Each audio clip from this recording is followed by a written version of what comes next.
essentially a holiday. We got to do.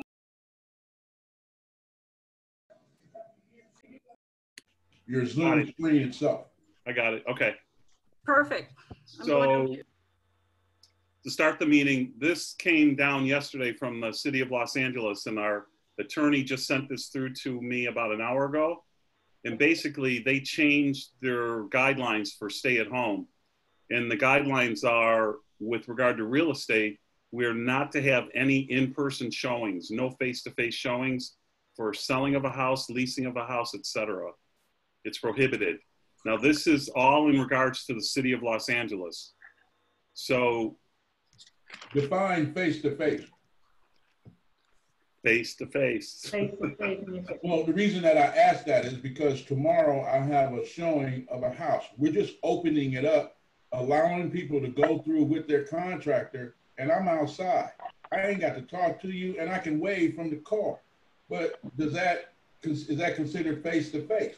Well, according to his email, it stated that even if you're showing a vacant house, that's technically, it's showing properties right now. Now, where's the house located? Is it city of LA? Yeah, 61st and Greenwich. Okay, because 044. The county of Los Angeles has not come down with this. So unincorporated county isn't saying this. Inglewood isn't saying this. Other cities aren't saying this. But I was just on an hour call with the Greater Los Angeles Association of Realtors, and their voice to us is, let's use common sense. Let's be careful. The cities that have come under GLAR, which is City of Los Angeles, is one, but then West Hollywood, Culver, Beverly Hills, and Santa Monica, they are all going under the county ordinance. But Santa Monica said if you go against the ordinance, you're going to get a warning the first time and a $500 fine the next time. Wow. So I really think you've got to be very careful. If you do go into a property with someone, you're going to use the first form that we're going to talk about. These should be signed with anything that you're doing, whether it's a home inspector. And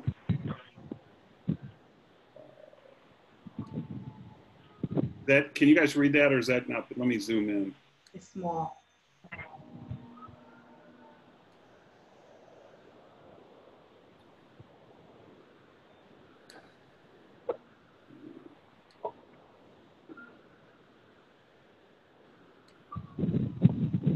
Try to make it bigger. Oh, here we go.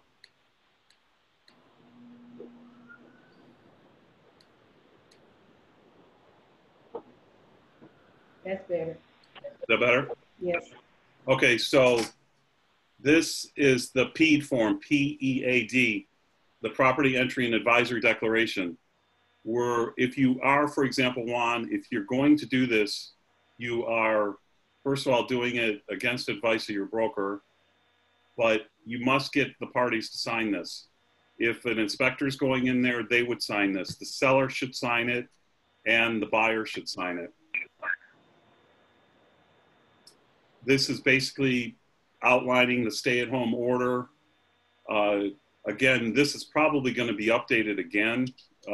Everything's changing almost on a daily basis. And so you will be getting updates as this happens. But one point that they brought up to us today in the last phone call was our E&O insurance doesn't include illegal activities. And technically, they said if you're going against what the city of Los Angeles is saying, that's an illegal activity. So I'm making everyone aware of this, that these are things that we are not covered for. And if, for example, Juan, these people are going in to look at the property, they must have separate social distancing. They should be wearing gloves. You should have sanitizer there and cleaners and shoe covers. Shoe covers too? Yes, they're recommending. I've done 2 showings in the last week, and both listing agents asked me to bring gloves and shoe covers. Okay, I don't have a problem, Mike, but you know, those are retail properties. I got a property that's boarded up because we don't want squatters in it, and it's raggedy. And you may sell something that's worse than coronavirus. So my question is, how do I get all that for? Because I'm a purveyor of raggedy property, Mike. So I get the detail thing, but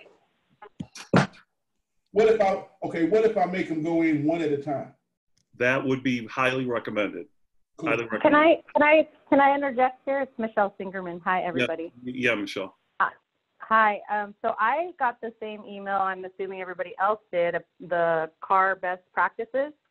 Right. So that has the guidelines and the information on what we should do. I know you said Garcetti or somebody just made an update to that just recently, but on here it does say that showing should be done virtually and all activities should be completed electronically, and only a single agent and no more than 2 other individuals to be in a dwelling at the same time during a showing. If other persons are necessary for a showing, they should wait outside or in their vehicle to observe the social distancing guidelines. And then it also talks about the seller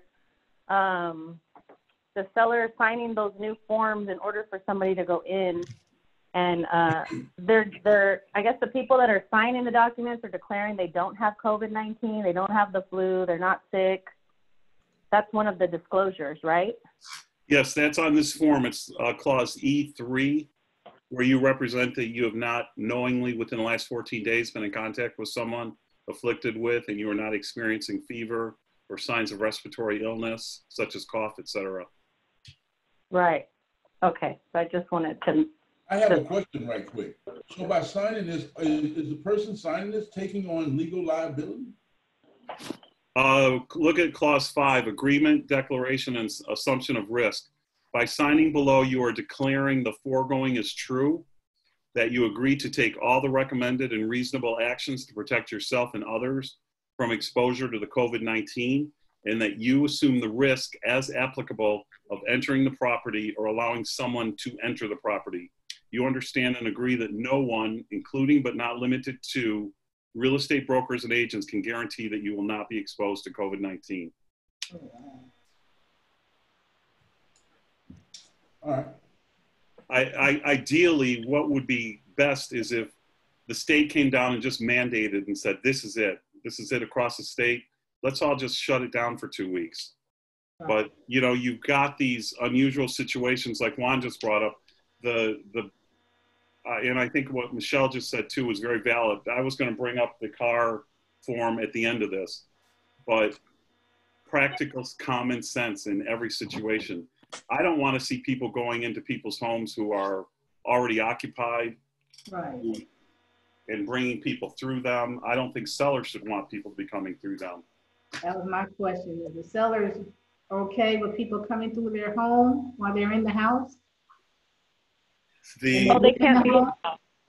They can't be in the house.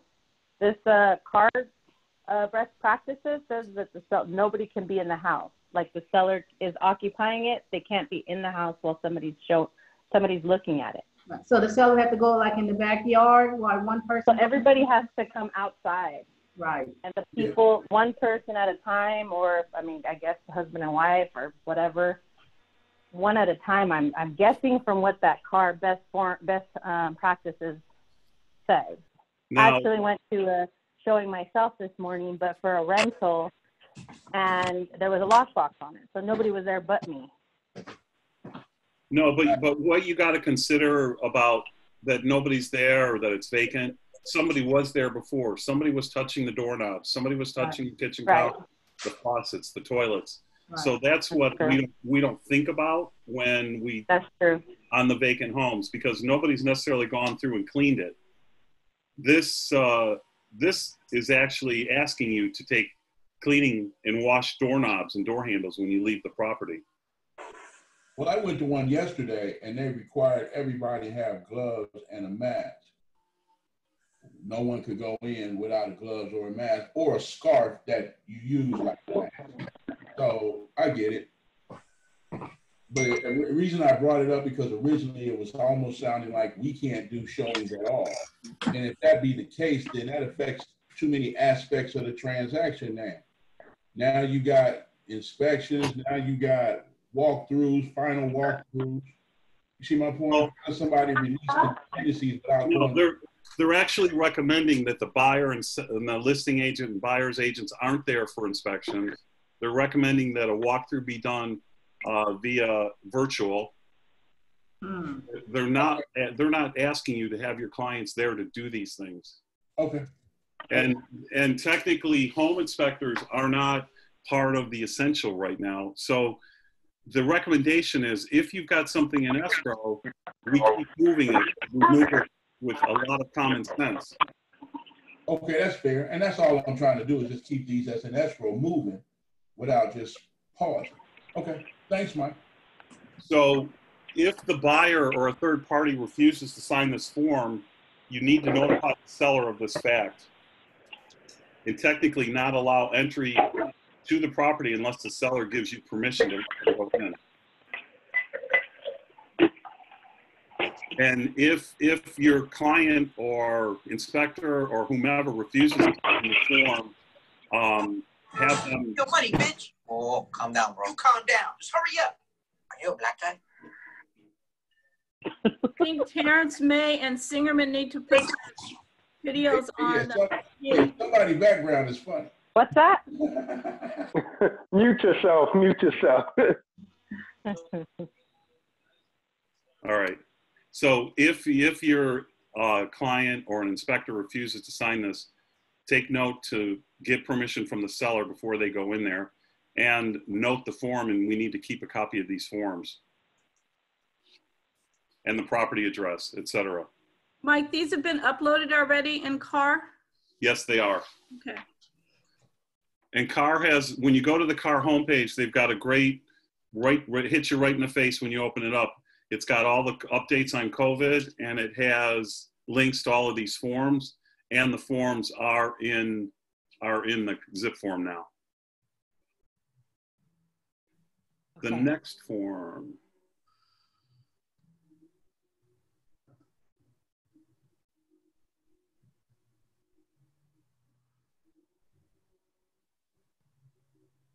One second.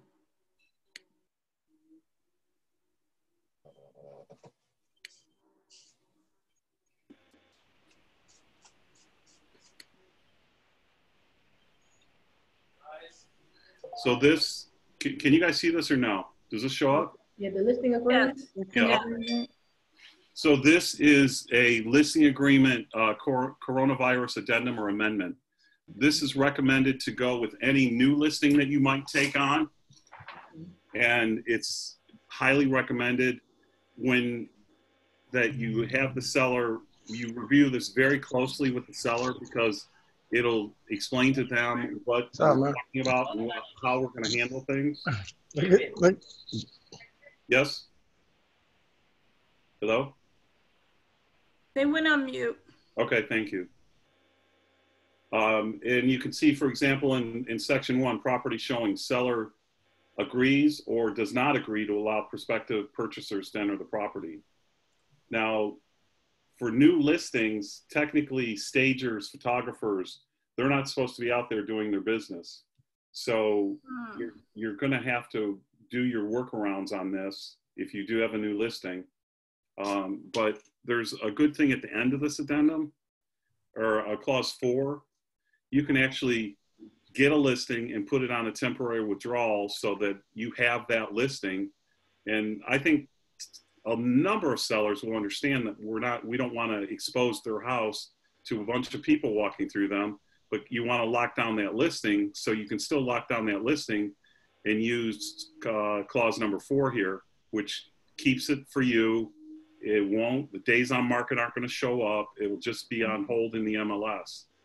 The other way you can use this form is clause 4B. If you already have a listing and you want to pull it off the market or put it on hold right now, you can have the seller sign this, and it will extend the listing to the date that you put in here. So that's clause 4B. Okay. Then if we go back up to, let's go back up to clause 1. I think A, B, and C are very important. A is where the buyer acknowledges that they don't know, or, you know, that they haven't been in contact with someone, but this is really going to be pretty hard to track relative to who they were with the last 14 days. But B, you know, I've had buyers reach out to me about properties. I'm not going to take out a new buyer right now, but I'm going to go ahead and get them pre-approved, make sure they're financially capable, and represent that they've already looked at the property online. A couple of buyers that I've talked to have said, you know, I'd be more than happy if you could get me a virtual tour of the property. So some agents already have that, some don't, but be creative when you're talking to new people or your current clients.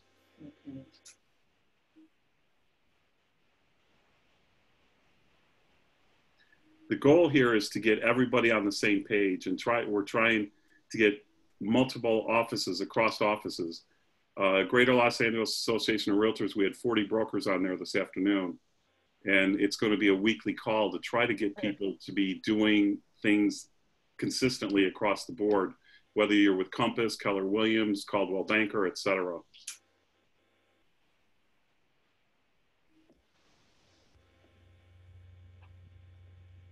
Again, this next section, Clause 2, talks about what your, Lanisha, put your thing on mute. Clause 2, whether you're going to talk through with the seller, you're going to really want to do as minimal things as you have to in the next 2 to 4 weeks, I think, relative to how many people or inspectors, et cetera, that you're getting into a house. Does anybody have questions on that one? I have a question. What Yes. about properties that are being rehabbed and you got people running in there like contractors? How does all of that work? How does it go with the interaction between like me, the contractor, or how does all that part of it work? So are you actually the investor that's rehabbing it, or what is your role? My role may be, I may contribute to the project management. So I may go through, check the property, see where we are, because the property it's my listing. So I'm part of the process. So yeah, I go in and out, but how does the system? Well, right now, quote, the construction industry is considered essential. It is. But I don't know if you saw, that was on the news last night too, where the city's going to start coming down on these sites where people aren't being compliant because they're not doing social distancing when they're in the workplace. So I get that part. Like there's only 2 or 3 people there. Does anybody need to sign this prior to, you know, work being started? In other words, if I have a property and my contractor is going to do work, is the contractor required to sign either one of these documents now? Well, it sounds like you're more in a role of giving some guidance. You're not necessarily hiring those people, paying those people, and directing those people. No, but my clients are, and they may want to know what their potential exposure is. Well, then it would be, I think it is a good thing to give them the PED form to have their workers sign off on them. I think that could be, but the reality is the average worker probably isn't even going to know what they're signing. That's the problem. They have to be educated. But that's my point. The enforcement and, you know, how are they coming with that? That's all. Because I'm a part of some different process in some cases. So right. I'm in and out of houses, I'm talking to clients, they hiring contractors. And if this thing goes sideways, I don't want nobody saying, well, why you should have told me that? Again, I think common sense, and that's kind of outside of the scope of what we're doing on a day-to-day basis. That's more from an investor standpoint. And you could take yourself out of that equation by making the owner be responsible for those people, for those issues. You can give the guidance to the owner virtually. That's fine. Okay, that's cool. Is actually in my article. If you're going to want to read it, right? We don't have to type. I'm sorry? Lynette has to put her phone back on mute. It's on mute, sorry. Okay.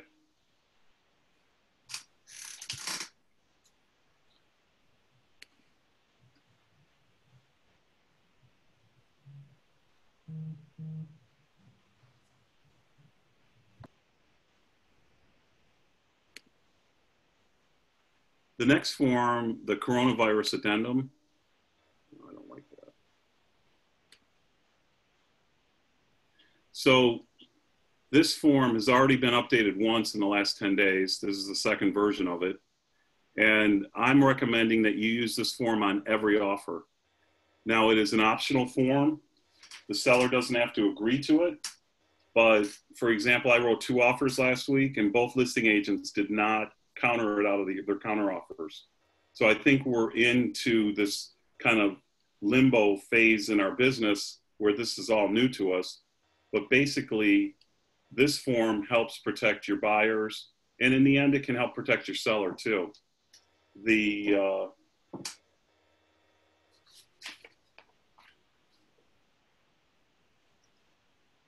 form minimally should be discussed with your buyer to discuss what the options are. And the key options are in this middle section here. Wait a minute, this isn't the updated one, just a minute.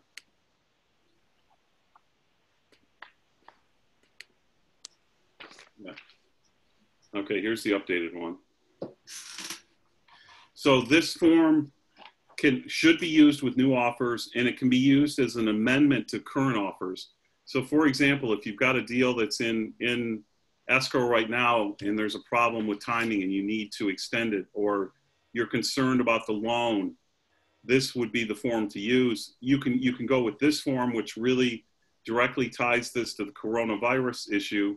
You can also go with an extension of time addendum, our normal CAR form, to extend the time and extend the contingency periods.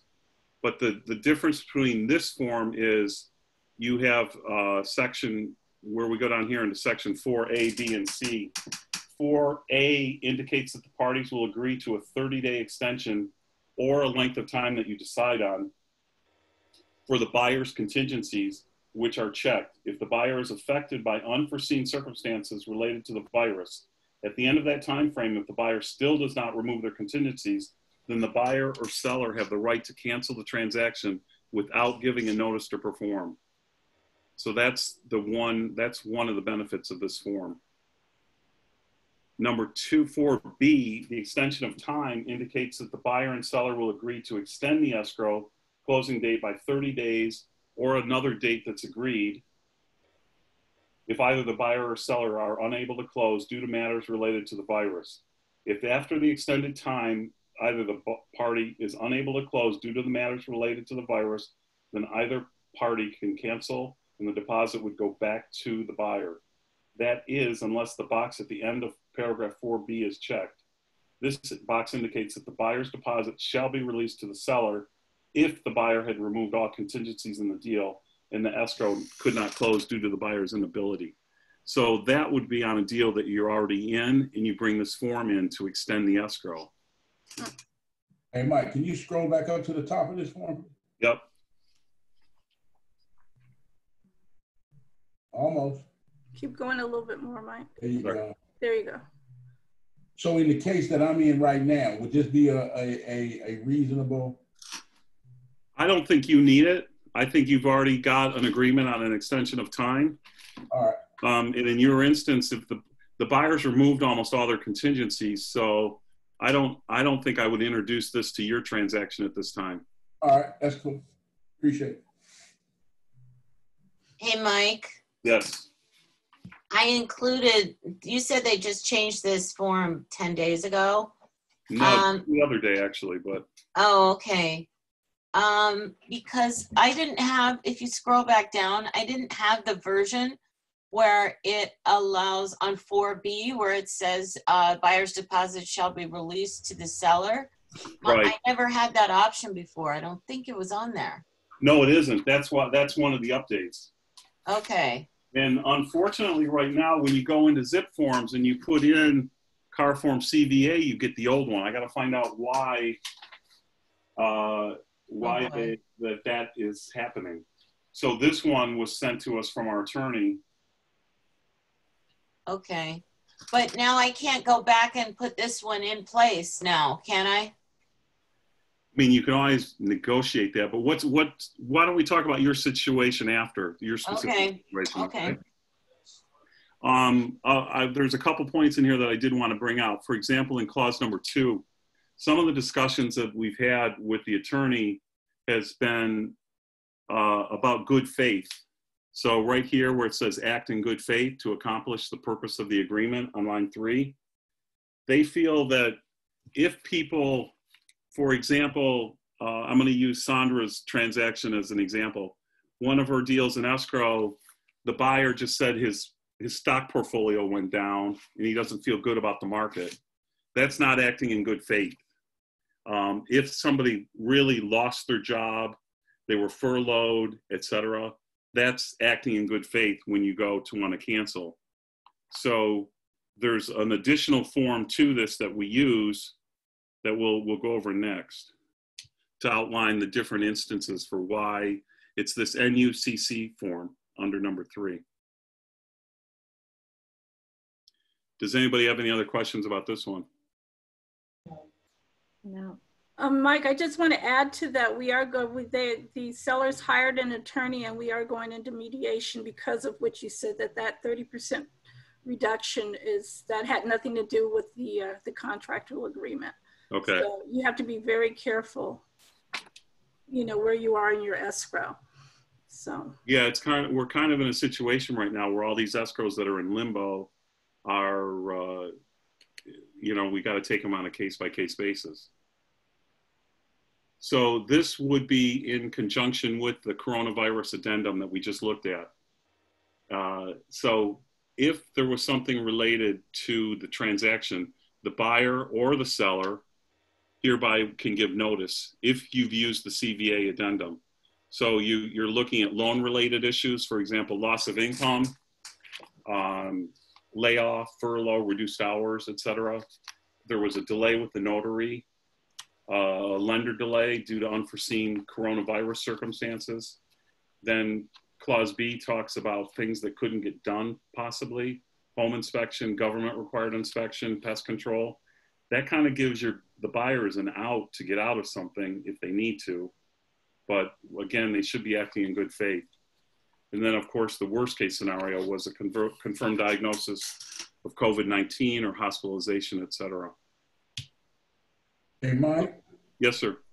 Okay, I'm looking at this document, but I'm saying, okay, it does let the buyer out, but suppose the buyer has done something that like, for example, say the buyer all of a sudden, the seller vacated a unit. Now the unit's vacant. Now they're going to close escrow, but now we get this. Does this allow the seller now to say, I get that you have unforeseen circumstances. I get that you can't buy it, but wait a minute now, I just did something based on a contractual agreement. Does this still allow the seller to come after a buyer in a case like that? Well, that's actually more of a legal question, which I can't answer. But again, that's only if you entered into the coronavirus addendum for the transaction. Okay, so you would have had to introduce the coronavirus addendum into the transaction for all of this to even come in play. Yeah, it's all optional. So the coronavirus addendum is first, and this comes behind it. So okay, now what if one party chooses not to sign the addendum? Then it's not valid, because the coronavirus addendum, actually the first statement in the first paragraph says, if this isn't signed, the very first statement says, this is an amendment to an already accepted agreement. That's if you do it this way. The amendment shall be deemed revoked unless within 3 days after being signed, the initiating party, it is signed by the other party and a copy delivered to the initiating party. So if we don't have a signed copy by both sides, it's not valid anyways. And when if you have a listing and the buyer puts this in front of you, you just need to really look at it seriously and decide, is this the best thing for my seller? I personally think that clause 4A is reasonable, that we get an extension of time up front because of what's going on in the market. with lenders, et cetera. I don't think that's being unreasonable, but again, the seller needs to know that this is what could happen. Okay. But on the flip side of this, you can tell your seller that if something happens with their family or something happens with their life, they can back out. They can get out of the deal. And we all know we have sellers that sometimes want to get out of the deal. Man, we do. Unfortunately. Yep. The crazy ones. No. Most are.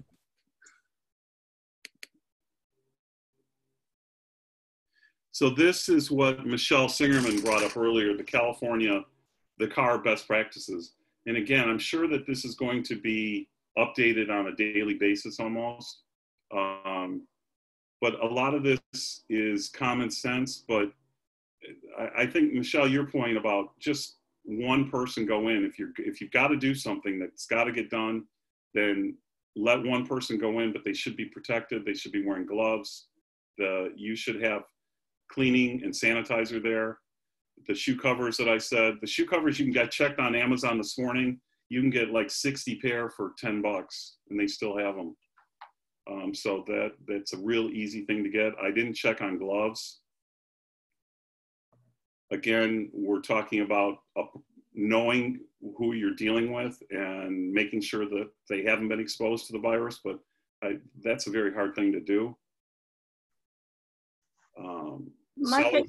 Go ahead. I do have a question. So it's kind of like to what Juan Michael was asking. So if it's our listing, our responsibility, so is it up to us to bring the masks, to bring the gloves and the cleaning solutions, the Clorox, whatever has been approved by the CDC? I would, okay. Yes.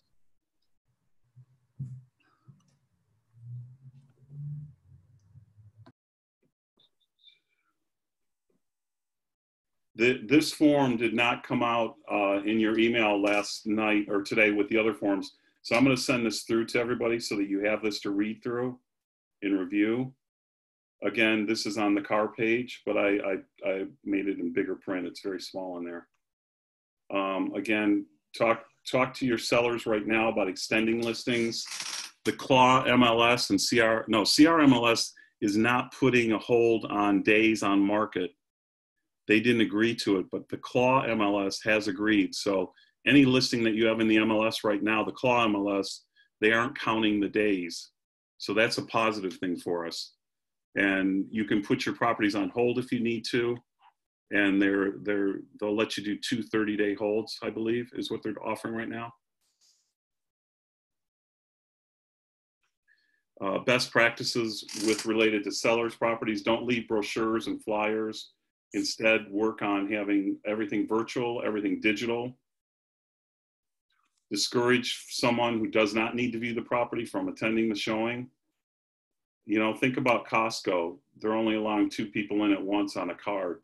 You don't need the whole family there. One of the agents on the call this afternoon said that he and his partner went out and did a video, and the buyer has opened escrow and they haven't even been to the house yet. He said they may not even get to the house during the course of the escrow. So everybody's dealt with out-of-state buyers, out-of-country buyers. Think of that. And they had a good suggestion that I thought was very simple. If you use WhatsApp, it has a very easy interface that might work better for you than FaceTime to talk to a client that is not there or an inspector that you're not in front of. Ask your inspectors if you do have transactions that are being inspected, take more pictures and do a face-to-face meeting with the parties over the phone at the end of the inspection, where he can go and walk through the property and actually show a defect or show an issue that he's talking about while he or she are there.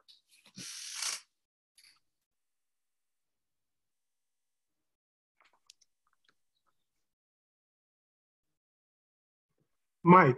Yes. Would you suggest taking these same actions for like commercial spaces, such as retail spaces? Yes. Okay.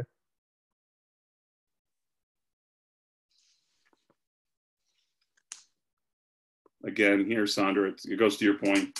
Bring your own sanitizers, gloves, etc. Don't rely on other people.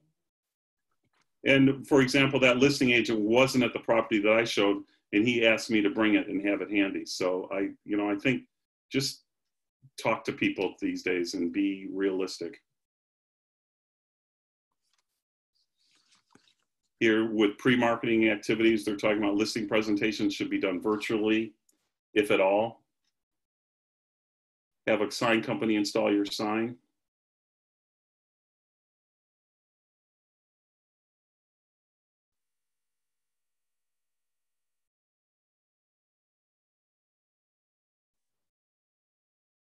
We're talking about the amendments we talked through.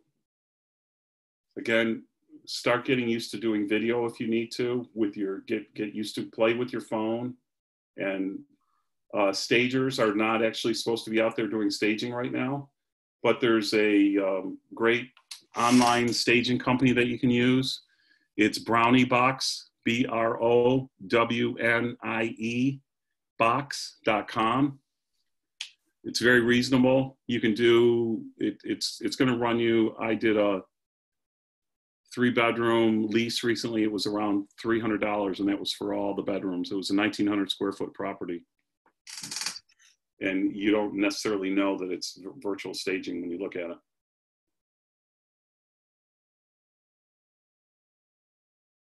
Again, realtors should not be conducting face-to-face business. Use DocuSign. If you have questions when you're writing up an offer or doing a listing, please don't hesitate to email it over to me. I appreciate when you already have the document written up and not keep me on the phone while you're writing it up, or send me specific questions. I am getting a lot of questions these days, and so I just want you to please be considerate of my time too. So I want everybody to be safe. I'd like to see if people have any questions.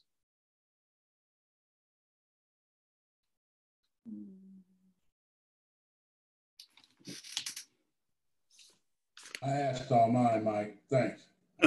All right.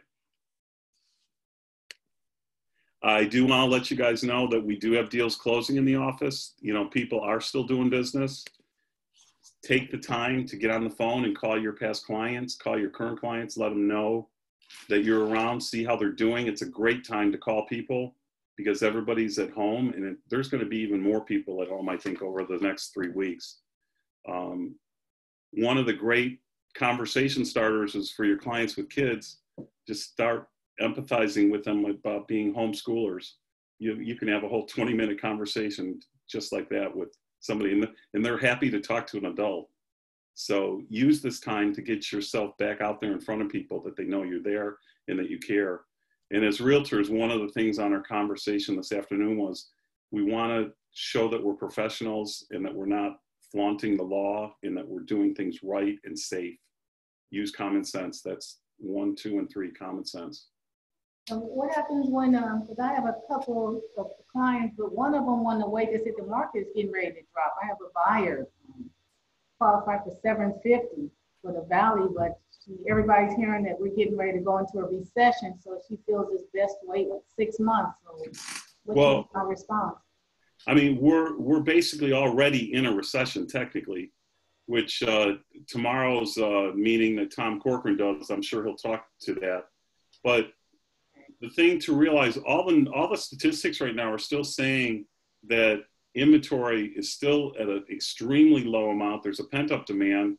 We just don't know where these people are going to be when they come out of this. So if your client is somebody who's not going to have issues with employment, I'd say it's still a great time to buy. Interest rates are in the low 3s on purchase money right now. And the CAR is not projecting any major swing on prices yet this year. It's pretty new to know about all this. Okay, right. And something else that I think you should all be aware of and be watching for is, as independent contractors under the stimulus plan, you may have a shot at getting unemployment. There's something under the federal plan that I was on a webinar yesterday, and it looks like you have potential for 12 weeks unemployment, which could be $600 a week. And from the state, $550 a week. Federal, even though you were independent contractors, if you're not earning money at this time. It was up to 550 state for 26 weeks and up to. Speak up, Jeff. What? Jeffrey, speak up, please. Hello. I'm here. Okay. It was 600 a week for 12 weeks federal and up to 550 a week for 26 weeks for state. So there you go. Good? Can you hear me? Yes? No? Yes. Yes. Thank you. And then, Michael, can you hear me? Yes, Adam. Okay. In our case, if the appraiser wants to go to the property, is it suppose we take care of that matter or the listing agent? No, keep as many people out of there as possible. So that's a normal listing agent responsibility. Let them take care of it. Okay, with the appraiser. Yeah, with anybody. If you're doing an inspection, if you don't need to have somebody there, only have a necessary body at anything that you're doing. Don't bring extra people. Okay. And like you did for the inspection, you let the inspector go in, and then you stayed in your car, and that's what you got to do right now. Okay.